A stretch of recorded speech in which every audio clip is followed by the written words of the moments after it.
Anish Giri qualified for the 2026 Candidates Tournament by winning the FIDE Grand Swiss in Samarkand in September 2025. And it was a really convincing victory, a half point ahead of the field, with a rating performance of 28-25. He scored 5 wins and 6 draws. It was a trademark performance. And he played mainly technical endgames. His technique is superb. But there were a couple of sharp Najdorf wins as well, so I'd like to show you one of those. This game was played in round 1, Robert Hoffanian from Armenia against Anish Giri. Now, very interesting. Round 1, Giri decided he was going to play a sharp Najdorf variation. So no solid Berlin Spanish. Even if it goes wrong, there's still time in an 11-round tournament to make up ground. And it makes sense to target slightly weaker players. Well, Hoffanian is a very respectable 26-29. But for Giri, of course, he's a player who, he would like to have a go at, basically. And this is interesting. The solid, respectable way of playing this for black is to exchange on f4. But bishop e7 maintains the tension, but it's risky because it allows white to come forward straight away on the king side. And if white can get in this steamroller with g5, then he's doing really well. But h5 is a strong move because if g5, knight g4 hits the bishop, hits the pawn on g5. So after this h5, white has to take. So that breaks up the pawns. Nevertheless, it's a very double-edged position because you'll notice that black's king can no longer castle on the king side. And it's really double-edged. Well, the computer will tell you that white should have advanced the h-pawn at some point. And now, black finds his feet because, in fact, the king is very safe in the middle of the board because the centre is locked. And e4 can often be a target, and basically black is ready to advance on the queen side, and it works perfectly. So Hoffanian gave up this h-pawn and hoped to get some initiative on the king side, but in fact Giri's queenside play was far stronger. And here's a nice moment. So rook h1. Now you could exchange rooks here, but Giri just moves away from the open file because the rook can't enter on any of these squares and protects that potentially sensitive pawn on f7. So the king side is secure actually, and the king is okay in the middle, and then it'll be black's turn to advance on the queen side, and that's very dangerous. So here's how the game went. Bishop g5, there we go, the bad bishop emerges, attacking the rook. Comes back, actually a very useful square f6, protecting g7, and you never know, later on that pawn might advance, and that opens up this bishop, which, what a target on b2. Rook c3, lovely move. So of course if that's taken, then it'll be check there and mate follows shortly. And after this, well, that is a beautiful pawn on c3, restricting white's king. And black is now in control. The king is rock solid in the middle, can't be touched. And now black goes over onto the counter-attack. Rook h8. So the rook comes back to the open file. Of course, if that's taken, then there's a deadly check here. a4 gives the king an escape square, but black is in complete control here. Bishop g5 and moves in for the kill. And this is a nice move. Queen b4. So the endgame is going to be winning because if white exchanges, notice that king cannot get out. Those squares are covered. And then it'll be very, very easy for the king to clean up. So for example here, okay, better stop the pawn. And the king just steps around, hits the bishop, e4. I mean, black's pawns will just advance on the king's side, completely winning for black. And that's roughly what happened here. Bishop e4, king f6, bishop c1, of course threatening queen a3 and queen b2. And bishop came back. So the king is actually still really shut out of play, and black's king still wants to come here. c5, I mean, that's an attempt to bring the king back into play. But white resigned here, because if king c1, king g5, followed by e4, f5 drops, and then you've got 3 connected passed pawns, completely winning for black. So in that first round game in the Grand Swiss, we saw Anish Giri playing in a much sharper style. You know, he's prepared to risk a sharp Najdorf. But still, I think this game was very much in his style. There was a sort of an overarching strategy that he played here. Keeping the centre secure and then counter-attacking on the queen side. But beautiful Najdorf game. That's what I always liked. Not just with the Najdorf, but the Kalashnikov and the Sveshnikov is where eventually the kingside pawn majority tells in an endgame. Okay, so that was a fairly sharp game, but he also squeezed out wins against strong opposition in trademark technical style. So, for example, this was an 83 move game against Grigory Oparin.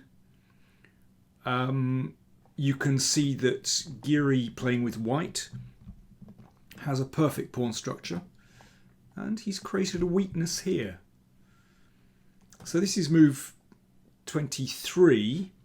That was move 41. He's made a bit of progress.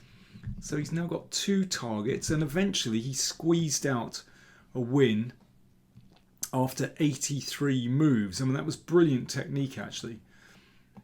And we also saw, let me see, against his compatriot, Jordan van Foreest. So he played this endgame. Giri had the 2 bishops against bishop and knight. Computer will tell you that it's roughly level, but he managed to squeeze out a win. Beautiful technical performance. This is what Giri likes. He loves games where positions where only 2 results are possible. Basically, white can never lose this position. But you do have some winning chances if you play well. And yeah, then there was his final round game against Hans Niemann where, well, he has a clear advantage here with the 2 bishops and a nice kingside pawn structure as well, and he managed to grind out a win. I recorded this game in a previous video at the time, so I'll give you the link if you want to look at that. So, I mean, it's a very nice technical game by Giri. So I think these Grand Swiss games where he squeezed out these wins, I think showed Giri's strengths very well. So excellent preparation. He shows great strategic understanding.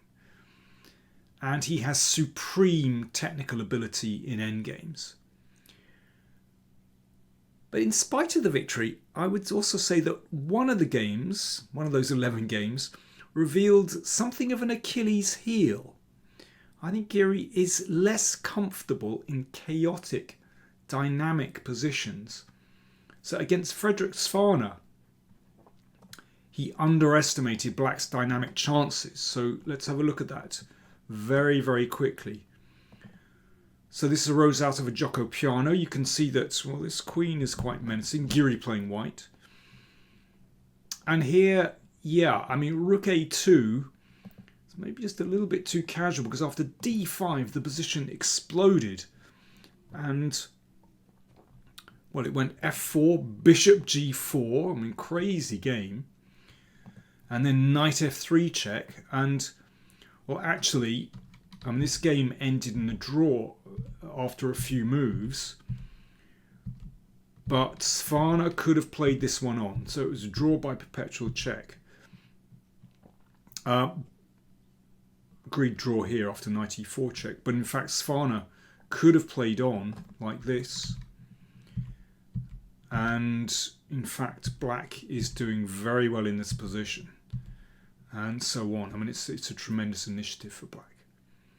So yeah, Giri certainly underestimated black's dynamic chances in that game. And well, we saw that also in the recent Tata Steel Masters, where Matthias Bluebaum beat him very quickly.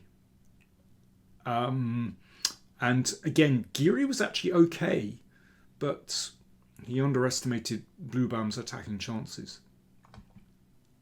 Giri was a teenage prodigy, so he's been on the scene a long time. But at the age of 31, one can hardly call him a veteran. His peak rating was 2798. That was over 10 years ago in 2015. Of course, there's been rating deflation. Nevertheless, he's dipped a little bit compared to that high. I'm recording this in mid-March 2026, and he currently stands at number 9 in the world with a live rating of 2753. He's previously played in 2 candidates tournaments in 2016 and 2020/2021. That was the candidates tournament interrupted by COVID. So he knows what's coming, and I think that experience is invaluable. So looking at those 2 performances, I think gives us a clue as to how he might fare this time. In 2016, he cemented his reputation for solidity by drawing all 14 games, a result that, to his chagrin, has followed him ever since. So what happened there? Well, Giri's opening preparation is excellent. He was often able to equalise with black, but then the position was too dry to play for more. And likewise with white, excellent preparation, but often he was unable to sort of kindle a creative spark to take more from the position. He's not really a gambler. He's very objective, and that can be a strength, but sometimes also a weakness. So in the next candidates tournament in 2020-2021, he came much closer. After a poor start, losing in the first round, he found his feet and then picked off some wins, so that with 2 rounds to go, he was just a half point behind Jan Nepomniachtchi. But Giri played recklessly in the penultimate round, losing poorly to Grishuk. I think his opening choice wasn't great, and that was that. He made, he gave Grishuk, I think, a very pleasant and robust position where Giri really didn't have much counterplay. Curiously, if Giri had just made a draw in that game against Grishuk, he still would have been in with a chance. He needed to play more solidly. And he lost in the final round, and that was that. So Giri finished equal third with 7.5 out of 14, but it could have been much better. Anish Giri cares deeply about classical chess. For him, this is the pinnacle, not rapid or blitz. And he likes the process of deep preparation for games. In a recent interview on YouTube with Greg Mustreader, he said, "It's so much fun to care. Everyone is in agreement that we all care." He's talking about the other players in the candidates tournament. "There will be ideas, there will be emotions, 1 game a day. When you have a lot of time to prepare for a game, it makes it more meaningful." Well, I couldn't agree with him more. I'm a fan of classical chess. I'll say that last sentence again. When you have a lot of time to prepare for a game, it makes it more meaningful. And not just to prepare, but to play the game as well. So what about his recent form? At the Tata Steel Masters, he started with half out of 3. That was a disaster. But he finished on an up, finished on a high, reaching 50% by the end. I suspect that as a player who feels most comfortable playing heavily prepared lines, it was difficult to play a top tournament like the Tata Steel where you're holding back your best preparation. But if you wanted to look on the bright side, then you could say that he scored very good wins against Gukesh, Absatorov and Edomush. And I'd like to have a very brief look at his game against Yazkhan Edomush, because I think that demonstrates Giri's style very well indeed. Anish Giri playing white against Yazkhan Edomush from round 11 of the Tata Steel Masters. And I think this is such a typical Giri game. This is where it all goes right. So, Bishop f4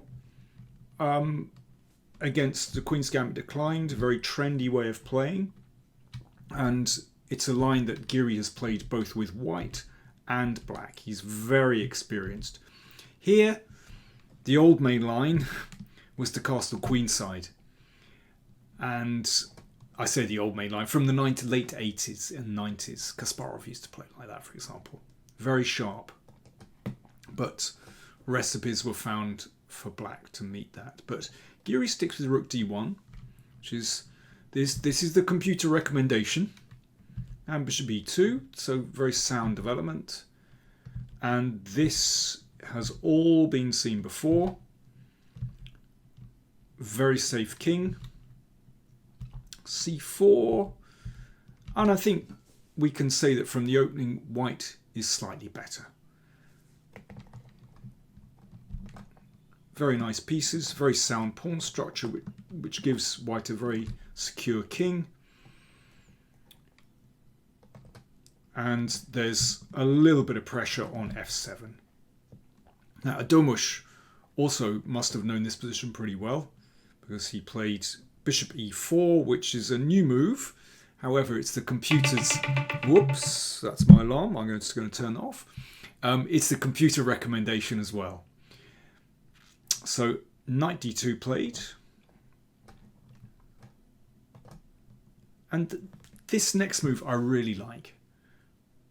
So, it doesn't do much good to play the knight over to b3, but bishop b3 is a very nice move. So, looking to move the knight into c4 to attack the queen and get into d6, and that looks really great. A great octopus. Knight e5, so that means that black can exchange that off.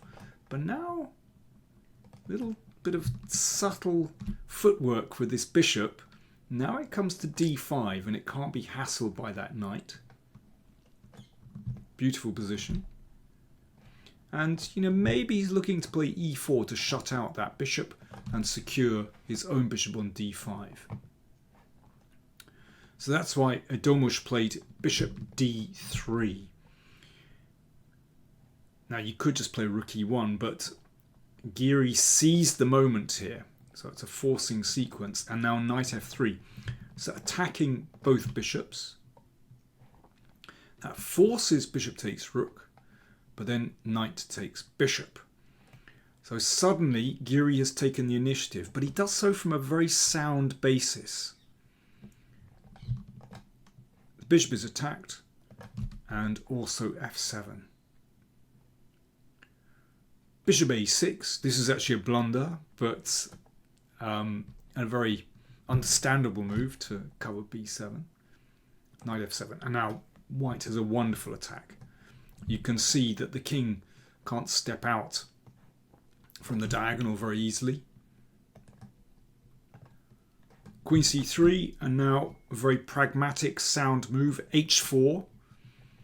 So that means that the rook can now come up the board and switch to the attack, and white's king has an escape square. But also this pawn could be useful for the attack. Bishop e6, so that means the rook can perhaps enter the game.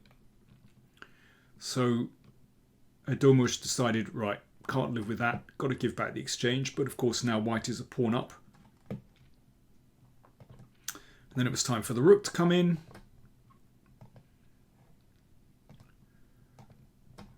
That blocks the check, and now queen f6 mate is threatened. And queen e7 here, black resigned. So b7 is threatened, and if bishop c6, then bishop e8 is an absolute killer. And rook f8, and mate follows shortly. This is such a smooth game, and I think really demonstrates Giri's strengths. So excellent preparation. I mean, he really clearly knew what he was doing, going very deep into this game. And then he negotiated this middle game really deftly. And then when there was a chance to seize the initiative, he went for it like this. But it was somehow it's a very safe initiative. You know, his king is still very, very secure.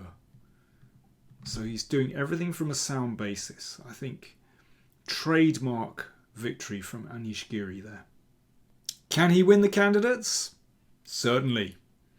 Much will depend on others' form, but if it's the kind of tournament where players pick points off each other, then a solid performance, drawing when necessary, scoring wins against loose play, that could do it. Remember Anand in 2014, Karyakin in 2016. It's quite clear that he's not playing in the candidates by accident. Anish Giri has prepared extremely well. I mean, going right back to the FIDE Grand Swiss in Samarkand, you know, he'd obviously put the work into that tournament. So he's here by design. And so far, for Anish Giri, the design has been good.